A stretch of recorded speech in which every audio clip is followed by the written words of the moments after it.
Bonjour et bienvenue dans l'écoute de ce nouvel audio qui vient clôturer l'étude de notre cycle annuel « L'éducation au service de la vie ». Depuis le début d'année, nous avons vu que l'éducation est un processus global d'évolution continue de la conscience qui s'étend depuis la naissance jusqu'à la mort. Qu'ainsi il ne s'agit pas d'une uniformisation des savoirs, mais de l'épanouissement singulier des qualités universelles présentes en chacun. Nous avons ensuite mis l'accent sur différents points relatifs à l'éducation, notamment la philosophie, qui élargit la vision par les questionnements impersonnels qu'elle soulève, et la psychologie, qui permet de se connaître soi-même en tant que personne, puis en tant qu'âme. Et lors de la seconde phase de ce cycle d'audio, nous avons étudié plus en profondeur le chemin qui de façon vivante nous mène à la conscience du soi intérieur, ce qui nous a conduit à nous enraciner dans la découverte de l'au-delà du connu, à s'émanciper de notre attachement aux définitions que l'on a de soi-même, des autres et du monde pour entrer dans la joie d'être ce que nous sommes essentiellement. Lors de la troisième phase de ce cycle éducatif, nous avons dès lors étudié les transformations qui en découlent. Donc nous avons vu que la liberté d'être affranchit de l'importance du moi, de ses exigences et de ses pulsions, et nous engage à servir de plus juste relation entre le tout et la partie.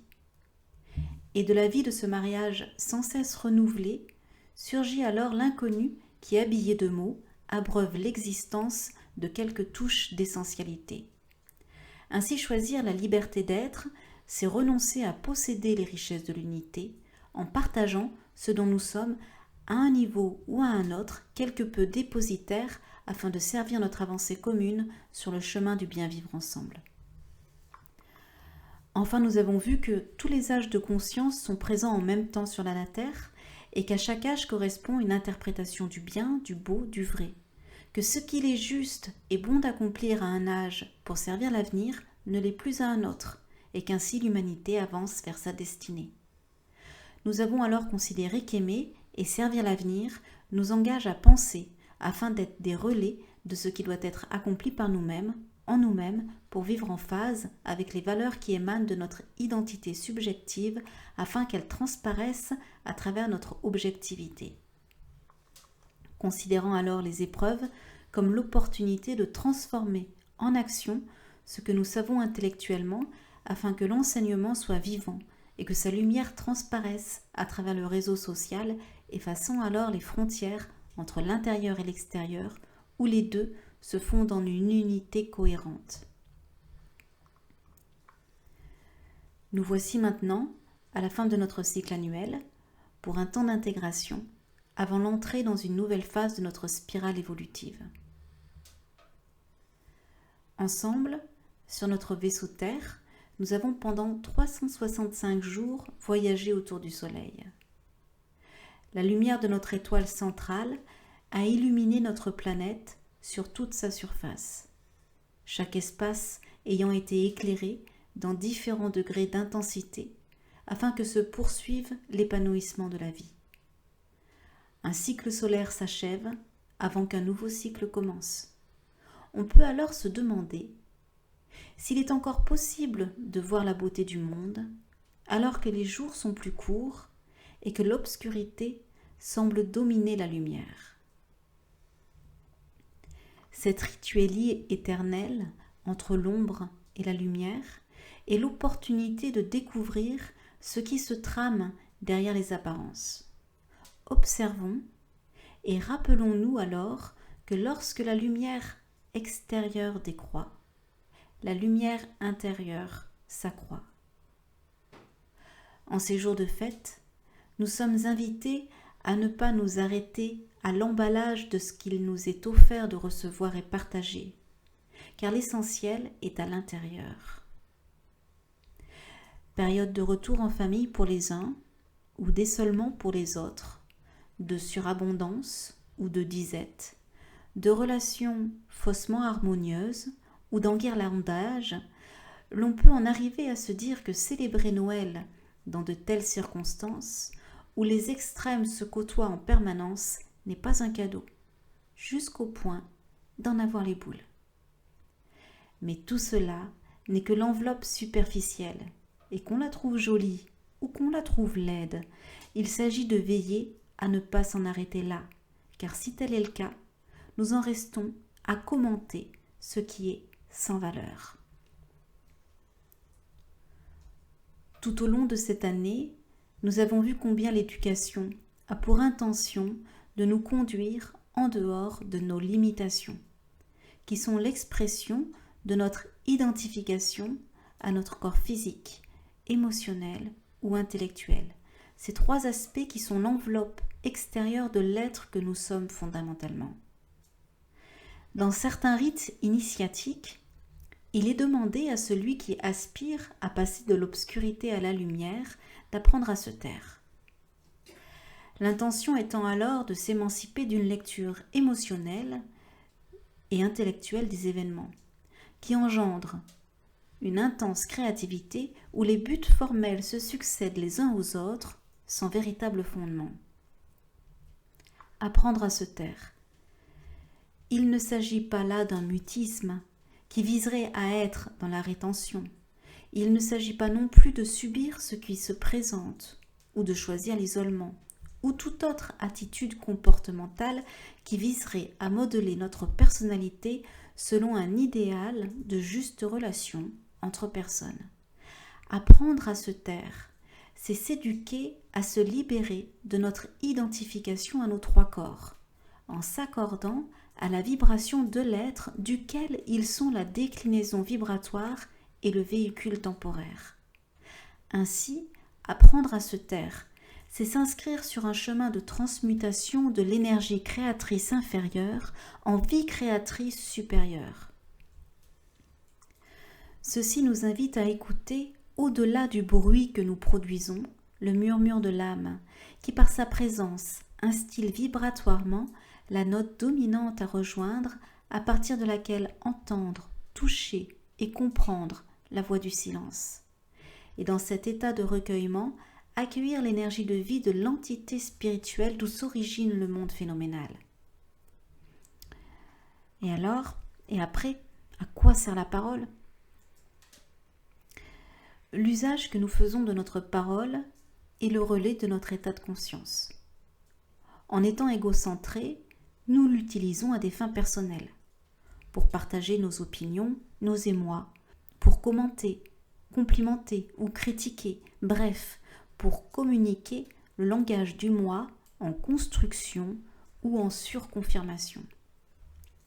Si nous avions les yeux pour le voir, nous verrions combien notre parole, qui est la porte sur le plan physique le plus dense, a un impact direct sur la substance de nos différents corps de manifestation. Ainsi, nombreux des troubles que nous connaissons sont la conséquence d'un mauvais emploi de la pensée et de la parole, car d'un certain point de vue, les deux sont un. Une parole nocive étant l'expression d'une pensée prenant racine dans l'illusion de la séparativité, engendre nécessairement le mal, c'est-à-dire un désordre, un déséquilibre. Aussi, nos maladies sont les conséquences d'une erreur temporaire dans notre interprétation de la réalité. S'il arrive que nous ayons une pensée, une parole qui soit dévastatrice, qui blesse, ou que nous demeurions dans un silence plein de férocité ou d'indifférence, alors, l'instant qui suit, les jours ou les années qui viennent, la douleur s'installe dans notre milieu, dans notre chair. De même, lorsque les situations, les paroles ou les silences d'autrui nous blessent, c'est que le son émis vient par résonance stimuler la vibration de ce qui dans notre propre aura était temporairement mis au repos. Il s'agit alors simplement d'un retour karmique par affinité vibratoire.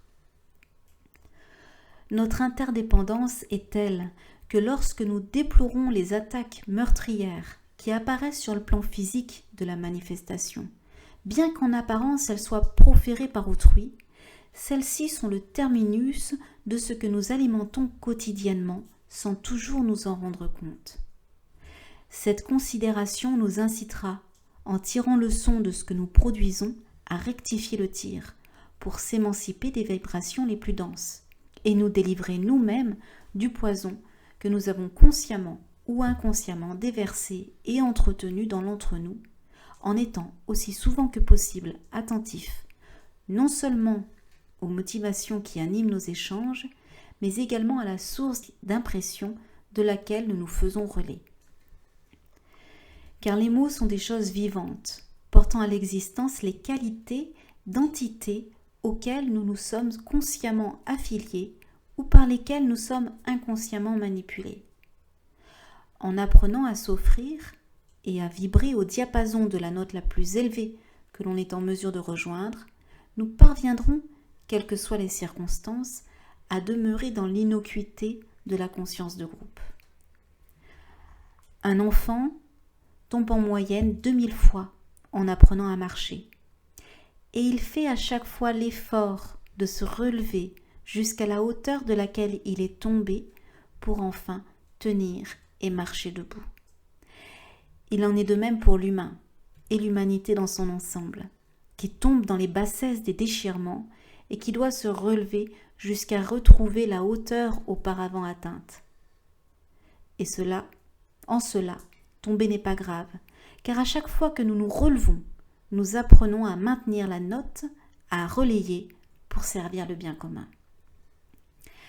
Ainsi, apprendre à se taire nous engage sur le chemin de l'innocuité, pour retrouver notre état d'innocence.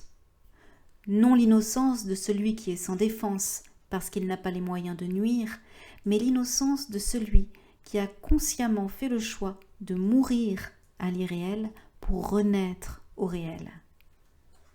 Alors, sans gaspiller de temps et d'énergie à mettre l'accent sur nos faiblesses et nos manquements temporaires, nous apprenons à nous aimer les uns les autres, non plus uniquement affectivement, mais surtout essentiellement.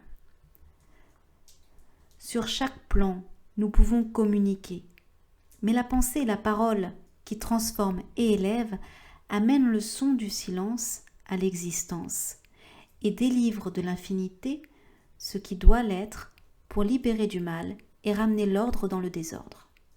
Un simple mot peut parfois suffire, car la volonté de bien de laquelle il est médiateur se déverse l'énergie nécessaire pour soutenir la libération de l'âme prisonnière de la matérialité.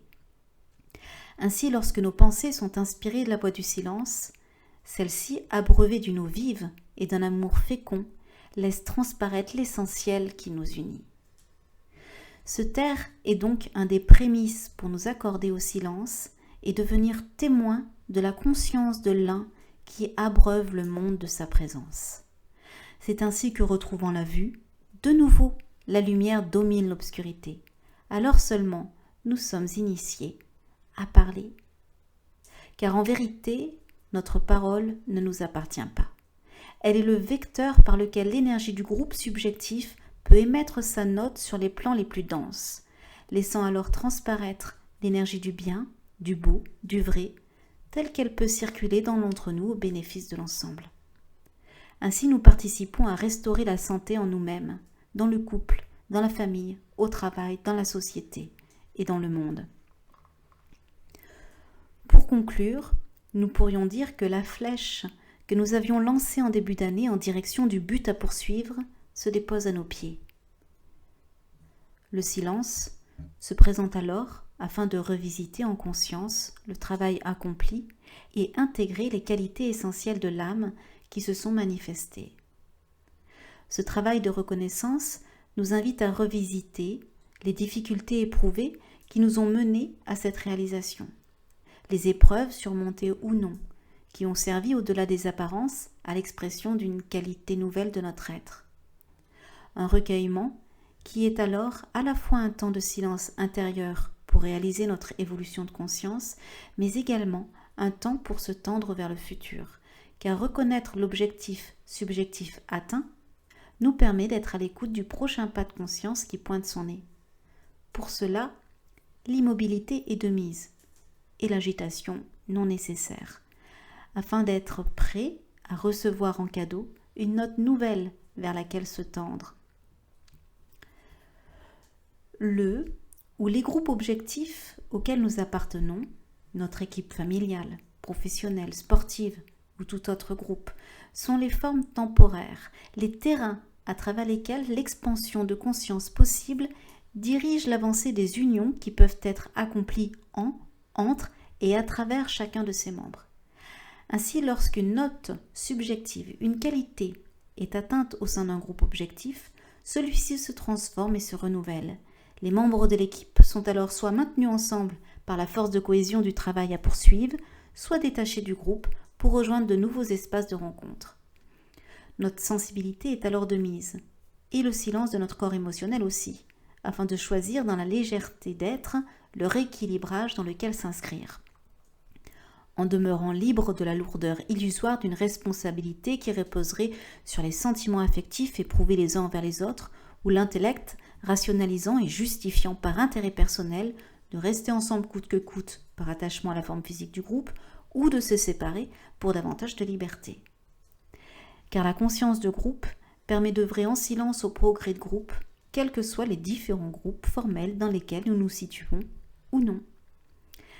Ainsi, il est venu le moment de reconnaître les réajustements subtils et manifestes accomplis au sein du groupe auquel nous appartenons, en nous-mêmes et en nos frères et sœurs de route.